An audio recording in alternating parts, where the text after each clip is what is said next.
So, hi guys, let's talk about bad pet owners today, why don't you? So, as always, little preface I currently do audio in my workspace, which is my living room. So, if you hear stuff bouncing around in the background, can't really help it because I live in an apartment and those are my animals. Ironically enough, since that was the topic of this video. So, what inspired this video was obviously, and I don't care to name this person, I don't care to do all this stuff for this person. I'm very happy that the internet is taking a stand and pretty much showing this terrible person how terrible that she is. And there was this thing on Twitter going around. I know I always talk about freaking Twitter, but yeah, you know what? It's where I get a lot of info from. Where there was these videos, these clips of this Twitch streamer who she was like spitting vodka in like her cat's mouth and like throwing her cats and doing all other stuff and like just to show how bad some pet owners are. And I'm very happy that we live in an age now where we're calling out this crap because I was growing up in a time where this didn't happen. It was very common for people to, in my mind, abuse their pets. People are going to debate with me that this isn't abuse, but you know what? To each their own.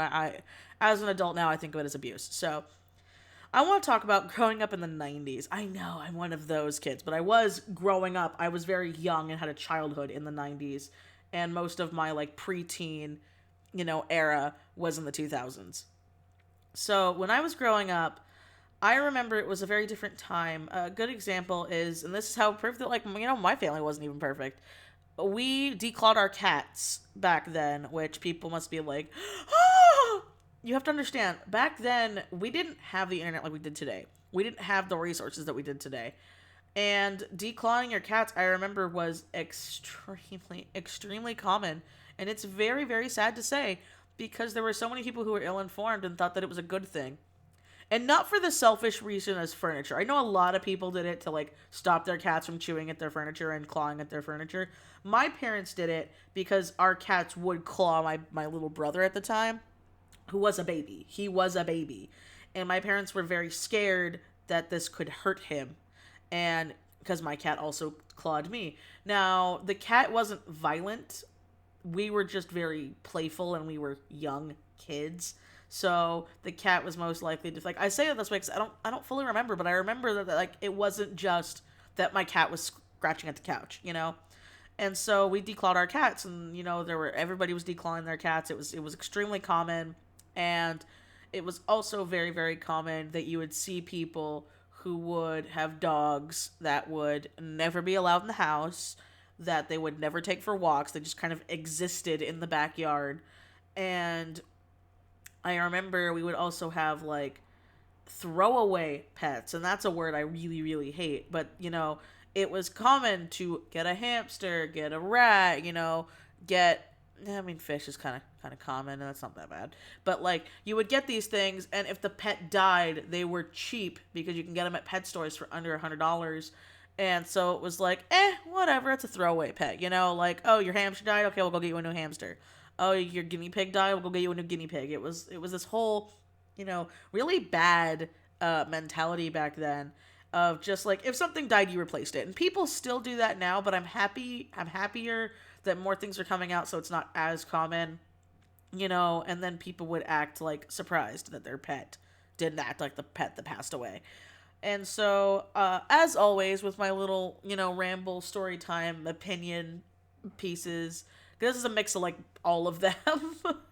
um, my stuff and my research comes from my own life experiences, my friends' life experiences, and my research that I've done on my own time, as well as trying to be as honest as I can be and transparent about my personal life and, my histories with this topic.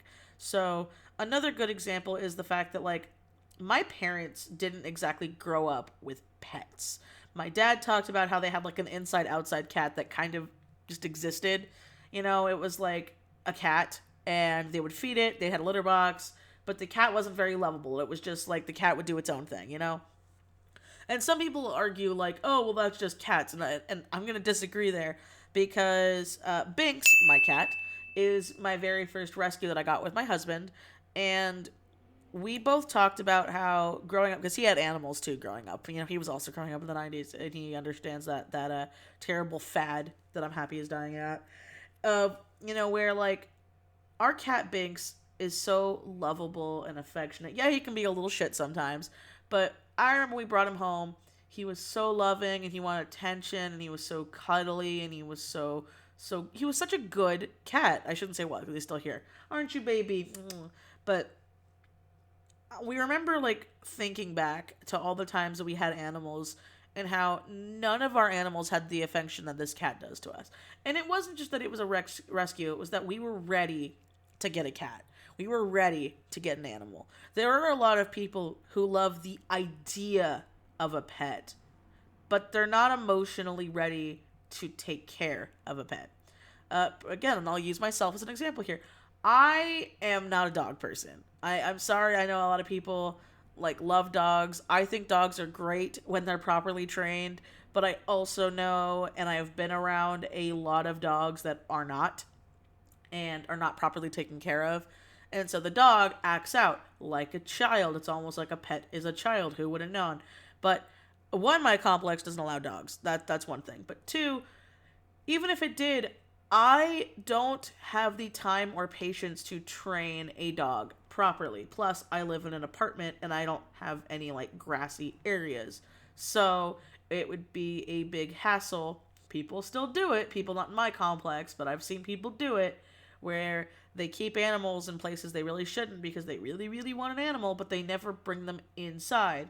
So these big creatures that are, bred and made to run around and use their energy and go outside, they end up just rotting away in a tiny little apartment backyard, you know, with no grass and like a tiny little spot to go to the bathroom in. And it's always very angering to me because it's like, why do you have this animal if you don't take care of it? You know, when I was younger, that was a thing. That was a part of the whole nuclear family thing.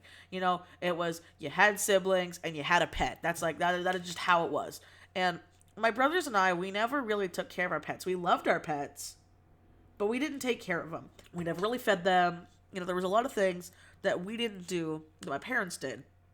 So for us, it was like the idea of a pet. And that was the same thing for Cody. He went to the exact same thing, It's like we didn't really do anything. And where people say it's like, oh yeah, take the leap of responsibility and, have a kid, have a pet. But the problem is when, the pet isn't really theirs, the kid doesn't really feel the need to want to be responsible. Yeah, they'll probably scoop the litter box and feed the cat every now and then, but it's not really their pet. I can't tell you how many times I have friends who have pets who are like, it's their parents' pet or something, and they're just like, yeah, I hate this thing, but it's my parents' pet, so it's their job. I don't care, and it's such a bad environment for the animals to grow up in. And so there's my little opinion. Let's go into the stories that I have that just grind my gears. So I wrote them down on my handy dandy paper ASMR. Hi. If you're new here, it must be really weird, but that's what I call, because I like physically writing my notes down over having like a notepad. So let's see, where do I start? Here we go. All right, so the first one was also when I was really young in my old childhood home. We lived in this little cul-de-sac, and we had these neighbors. What did I write them? What did I say their name? Because I don't want to actually say their name. Okay. So we had these neighbors called the Cards, and the Cards were a very, very big Christian family. I only bring this up because it's important. They were a family that heavily believed in the fact that you need to have as many kids as you can as long as you're on Earth. So, and the thing was, they were very nice people. They were very nice people, so I'm not saying like it's a bad thing. Like they knew we were Jewish and they would like let their kids play with us and everything, and we actually became really good friends with them. Sadly, when we moved, it kind of just the life back then didn't really have Facebook and social media like you do now. And so it was like, even though we didn't move that far away, it was far away enough to where it's like, okay, don't really play with them anymore, not really worth the walk and yada yada. But anyway, they had this really big backyard, and they had this weird, like, I shouldn't say weird, but for the area, it was odd. They had a chain link fence when everyone else had either brick or wooded fences, because where I lived, we had terrible, terrible winds. I know it sounds weird with the brick and the wood, but they lasted a lot longer than the chain link ones did. And they had four really big dogs. I have no idea the breeds. I just remember they were very big dogs when I was a little kid. And we remember that when we would talk to the Cards kids, I'll just name them fucking Card suits. Doesn't matter. I'll say Ace was my friend and like Joker was my brother's friend. So when we would ask like Ace and Joker, he'd be like, "Hey, how come you guys never take your dogs for walks, or we never see them in the house when we're over?" And they were just like, "They don't go in the house, and we don't take them for walks." And it was just like a whatever thing. And I remember being like, "Oh, okay, so they just exist in your backyard?" And they're like, "Yeah, pretty much."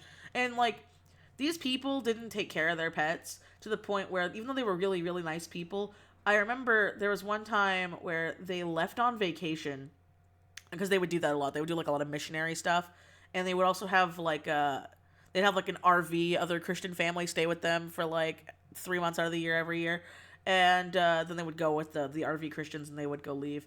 And so I remember one year it was really, really, really hot, and me and the other neighborhood kids would take like hoses and our buckets from like when we would go to the beach, and we would fill the buckets with water, and we would end up throwing them over the fence so these dogs could be cooled down and have food. Because what they did, instead of like having someone show up and take care of their dogs, keep in mind they didn't ask us to do this, we did this, and we did this all on our own. Like, our parents didn't ask us to do it, they didn't ask us to do it. And then I remember we would also take, like, we had cat food, but like other kids had dog food because we didn't have a dog at the time. And so we would take like we would throw the water over, and we would like give them this cat food and dog food just to feed their animals, because we didn't want the animals to die.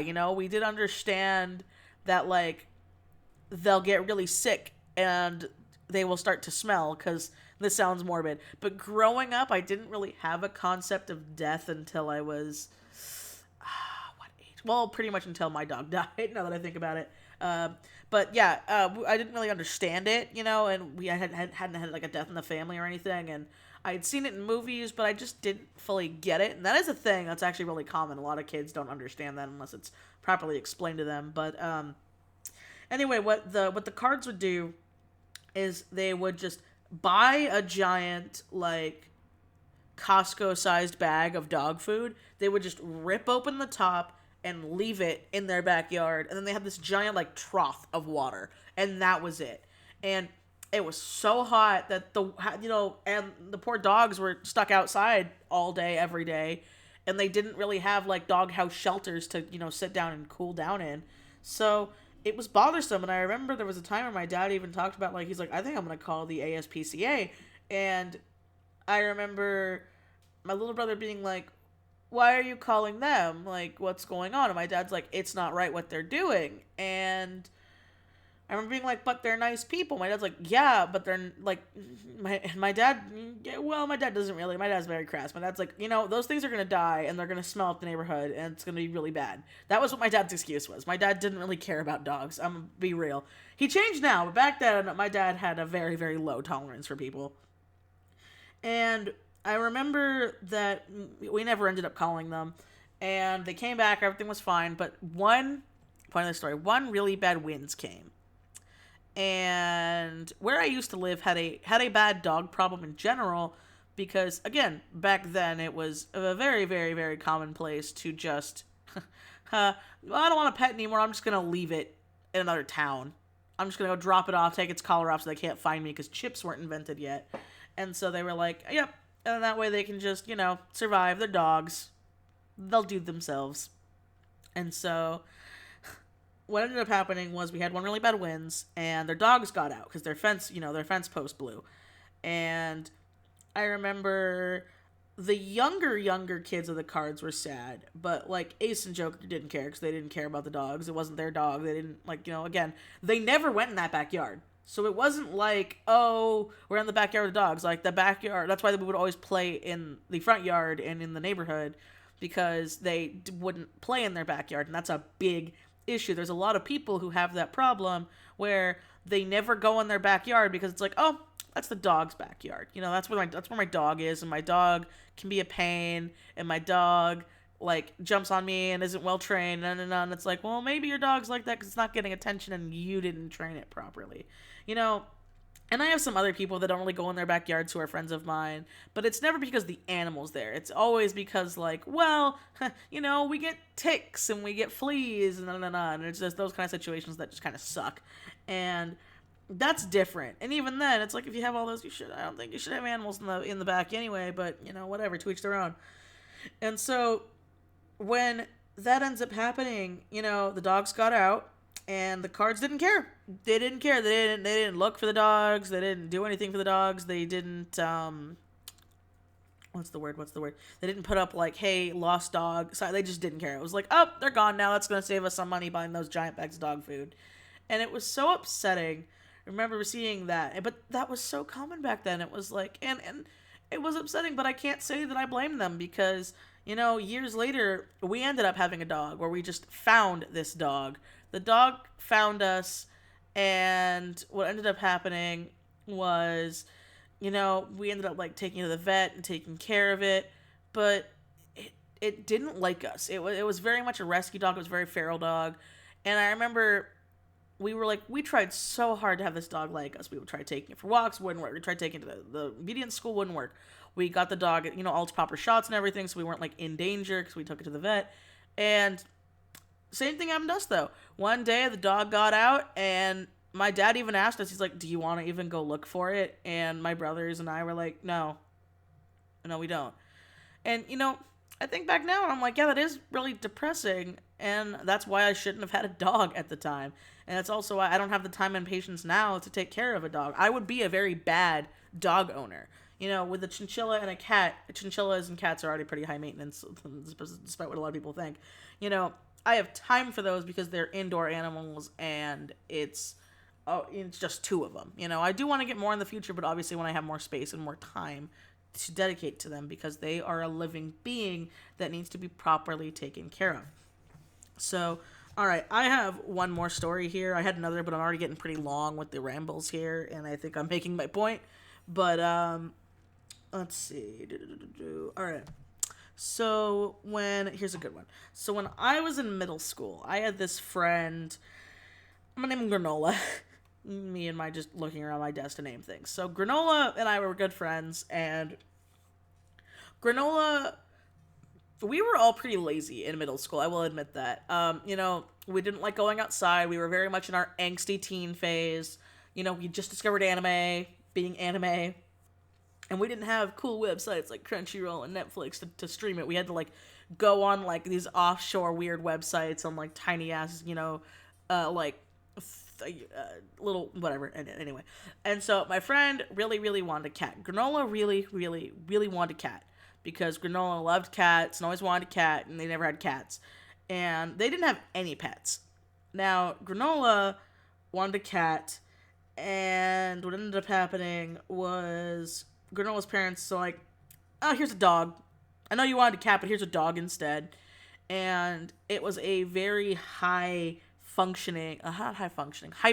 dog. It was a whippet, if anybody knows what whippets are. They're, like, really cute, but they are extremely high maintenance, you know, high energy dogs. And so she didn't want it. She was like, no, I wanted a cat, you know, and it sounds so, you know, you're middle school, like, you have these ideas. And so when it came down to it, she never took care of the whippet. You know, Granola never would take it for walks, would never do anything, and the parents are like, this is your dog. You wanted a pet, so we got you a dog. We know you wanted a cat because you wanted to be lazy, because that's exactly what it was. Granola's like, I want a cat because they're low maintenance pets. You feed it and you clean its litter box and the cat loves you. And it's like, there's more than that to having a cat. You gotta play with the cat, you gotta groom the cat, you gotta take care of the cat. But a lot of people don't know that. A lot of people are under the impression that if I just show it where to, you know, go to the bathroom and where food is, then the cat's gonna just love me and exist. Now, cats have their own personalities, and yeah, you know, cats can be assholes, and most are. But they also need love and affection and playtime and, you know, just they need to have stimulation. That's the proper word. You know, same with cage animals, like my chinchilla. You know, I have to take him out and I have to play with him so he's not just sitting in a cage bored all day, rotting away and with nothing to do. And that's what pretty much ended up happening to Granola's dog. And, I remember that, like, because the dog was super hyper and high strung, the parents wouldn't let the dog in the house.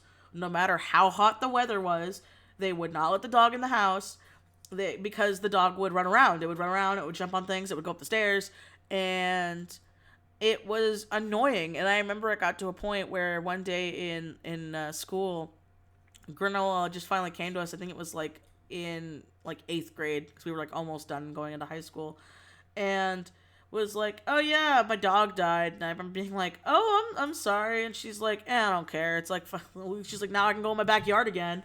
And I remember being like, "Wow, you really had no care for that dog."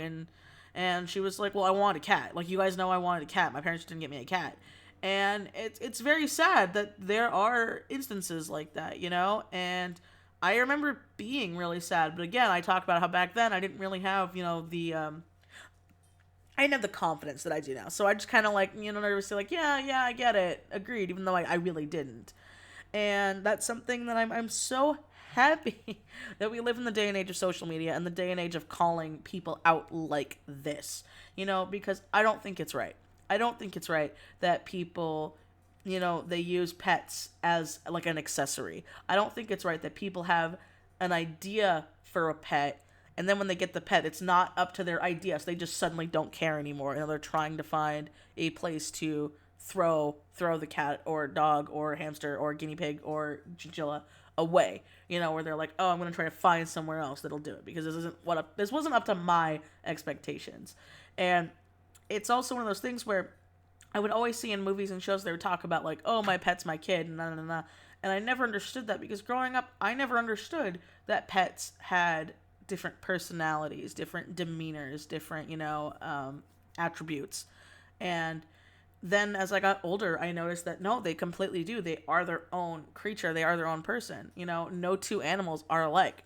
You can have two very loving animals, but have completely different personalities. And it's also another good topic here, and this is where I'll end it off. I don't like it when an animal dies that you care about. They just pass away, just life happens or an accident, and you love them and you miss them, and so you instantly get another animal to fill that void, but you're salty that animal doesn't fill the void you were expecting.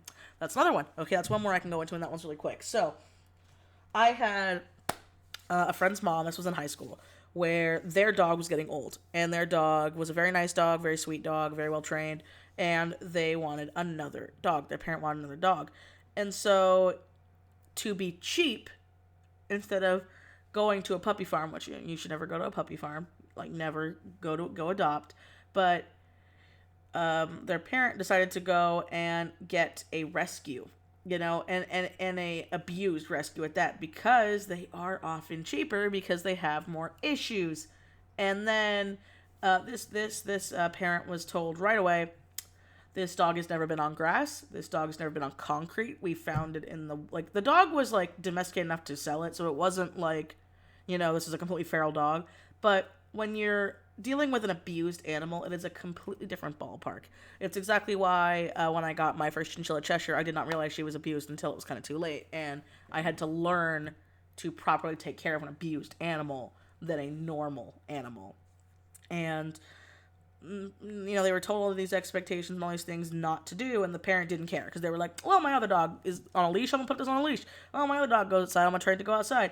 And then she was surprised that when the dog had high anxiety, the dog bit her, and it became this whole ordeal. And then she's like, "Oh, I hate it. And then she gave it away. She gave the dog, not because she was too embarrassed to give it back to the organization she got it from. She took it to a no-kill shelter and was just like, "Oh, I can't keep this dog anymore," and didn't tell them that the dog was an abused animal. And that was the time I did stand up for it. And I was like, "I cannot believe you did something like that. That's so selfish. That dog is going to die." And she was like, "No, it's not. It's a dog.